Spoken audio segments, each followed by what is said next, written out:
नमस्कार, जय महाराष्ट्र मित्रांनो। आताच्या क्षणाची सर्वात मोठी आणि महत्त्वाची ब्रेकिंग न्यूज समोर येत आहे। रक्तात शिवराय, अंगामध्ये भगवा, माझी जनता, भवानी मातेने दिलेली तलवार, उद्धव ठाकरे कडाडले। काय आहे सविस्तर अपडेट मित्रांनो, जाणून घेऊया।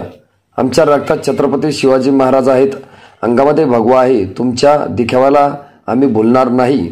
महाराजाकडून तेजाचा, शौर्याचा एक कण जरी आपण घेतला तरी आपण हुकुमशाहीला गाडून टाकू शकतो, असं शिवसेना ठाकरे गटाचे पक्षप्रमुख उद्धव ठाकरे म्हणाले आहेत। माझी जनता ही माझ्यासाठी भवानी मातेने दिलेली तलवार आहे।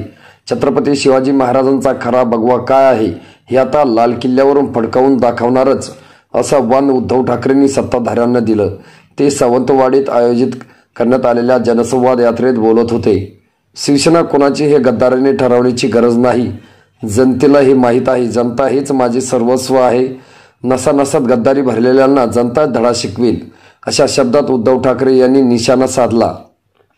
शिंदे जर शेपूट हलवत दिल्लीची चाकरी करत असतील तर यांना राजकारणात गाडावंच लागेल। ही गाडण्याची ताकद महाराष्ट्रात आहे।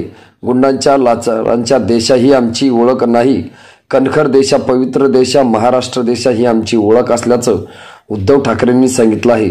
जर तुम्हाला हुकुमशाही नको असेल तर अबकी बार भाजपा तडीपार हा महाराष्ट्राचा नारा असला पाहिजे, असं आवाहन देखील उद्धव ठाकरे यांनी यावेळी केले आहे। मित्रांनो, तुम्हाला काय वाटतं? तुमची प्रतिक्रिया आम्हाला नक्की कळवा। भेटूया पुढच्या व्हिडिओमध्ये। तुर्तास धन्यवाद।